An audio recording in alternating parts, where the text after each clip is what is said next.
One of the examples that comes up in utilitarianism, I always like this because I get to be a superhero. So here it goes.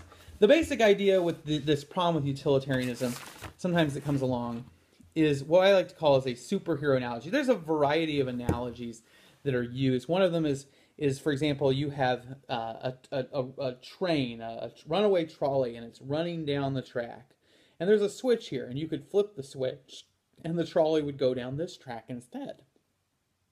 Well, if the trolley is going on a track, and you look down, and you see at the bottom of that track that there is a little boy, and he is about to be hit by the train, right? You could switch the track over here and avoid the boy. Now, you would probably feel pretty obligated to switch the track and save the child. But suppose that instead there are 3 or 4 children on this track. But if you switch it and you put it over here, then you could save the 3 or 4 children, but one child will die. By taking an action, you will make one child die, but if you don't do anything, you will simply allow these 3 children to die. Well, clearly it's better to save 3 children than to save 1.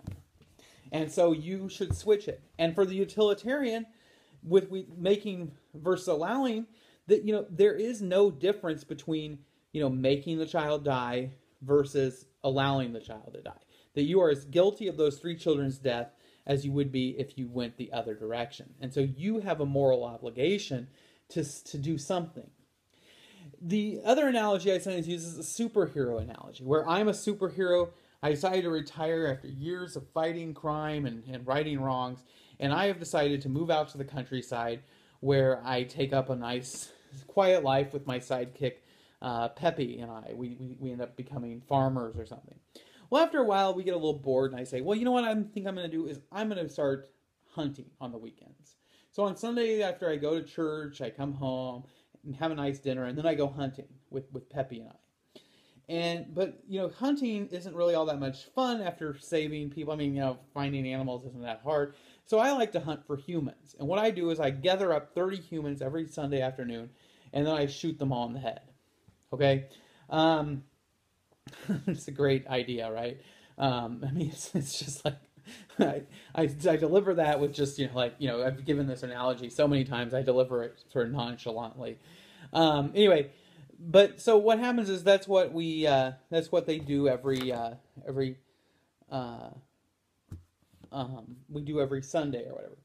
Well, one Sunday, Peppy and I go out and we go hunting, and instead of getting 30 people, we end up getting 31 by accident. And so Peppy and I are going, well, you were supposed to be keeping track, and we're arguing, and finally figure out that we caught this 31st person. And we decide we're going to release them. But right before we can release them, you show up. And I'm like, whoa, it's you, the great author, the great explorer. Oh my goodness, it's so awesome to have you here. Come on in. We've prepared brunch, and we're going to kill this person. Oh my goodness, stay for it. And you're like, okay. And so you come out and you say, you know what? It'd be even better if you killed this 31st person. I'll release the other 30 if you kill them. Now, the case is you should do that if you're a good utilitarian. Why? Because you have the ability to save 30 lives. And one person dying is much better than 30 people dying. And so you should save that 31st person. But then I further up the ante and I say, look, I not kill these 30 people. I'll stop hunting altogether.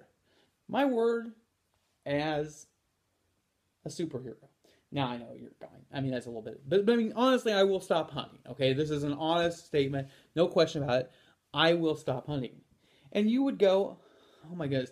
Not only am I going to save these 30 people, but I'm going to save people after people after people. I'm going to save thousands of lives. You would be obligated to kill that person. So you should shoot them in the head.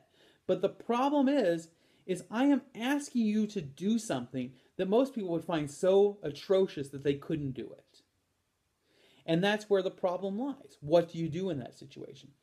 For Kant, this is where Kant comes in, and Kant's view of ethics. Kant says you are required to do your duty, and your duty is to, not kill people, not hurt people, and just because I go out and kill this person doesn't make me responsible. I'm only responsible for what I caused to occur. I'm only responsible for my actions. The superhero is responsible for the superhero's action. I am responsible for my actions. If I flip the switch and kill the child, I am responsible for that child's death. If I shoot this person, I am responsible for this person. What you do and what the train does on its own are the train's business and your business, not mine. My business is to conduct myself in a moral way, not them. And that's one big problem with utilitarianism. Utilitarianism can make you do some pretty questionable things, all as part of an overall effort to try to bring about the greatest good. And for Kant says it's not about that. It's about you doing what you do because it's the right thing for you to do it, not because of anything else. The other part of this analogy is sometimes I also will say, well, what if that 31st person, what if that child on the track was your child? What if that 31st person was your mother? What if that was your father? What would you do then?